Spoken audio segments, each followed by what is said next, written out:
মাদারীপুরের কালকিনি উপজেলার বাঁশগাড়ী ইউনিয়নের ভাটা বালির চরে শিক্ষা প্রতিষ্ঠানের নামে অতিরিক্ত জমি দখল, দোকানের পজিশন বিক্রি ও জমির মালিকদের হত্যার হুমকির অভিযোগ উঠেছে সাবেক শিক্ষা মন্ত্রণালয় অডিট অফিসার এনামুল হক মোল্লা ও তার বড় ভাই মোক্তার হোসেন মোল্লার বিরুদ্ধে।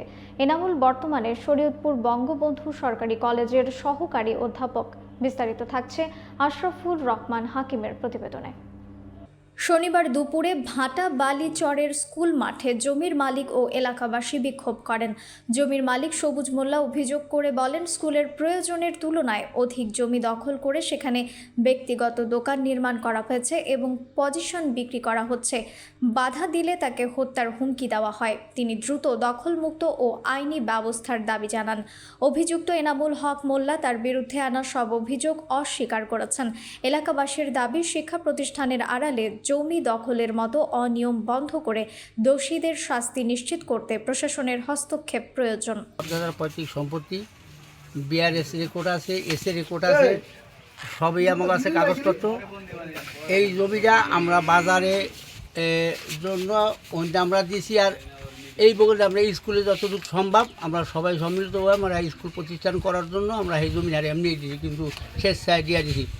পরে আমরা ডক্টর এনামুল হক মোল্লা, উনি সাবেক ভাইস চেয়ারম্যান বৃত্তির স্বামী। উনি এই যে আমাদের এলাকার অনেক জায়গা জমি, অনেক কিছু, এই যে বাজারের আশপাশে যে জায়গা বাজার দেখতে পাচ্ছেন, আমাদের ধান খেতের পাশে যে জমি দেখছেন, এই জমিগুলো আমাদের পুলিশ প্রশাসনের মাধ্যমে জোরপূর্বকভাবে রাতের আপনাদের কাছে এবং আইনের কাছে এটা আমরা সুন্দরভাবে জানি আমরা বুঝা পাই। ঠিক আছে, আমাদের কাগজের সম্পদ এটা জানি আমাকে বুঝাই দেওয়া হয়, এটাই আমাদের দাবি। আমার দাবি ধরেন আমার যে জমিন রেকর্ড পাচ্ছি, সরকারের রেকর্ড তো দিচ্ছে, আমার রেকর্ডের জমিন আমি চাই। কিন্তু জোরপূর্বে দখল করে নিছে, ব্যাংক করছে।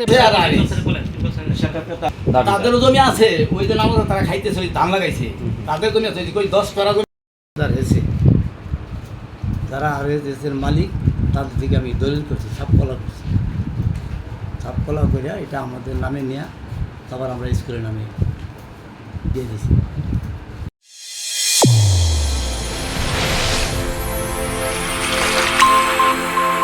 চ্যানেল A1 হৃদয়ের স্পন্দন।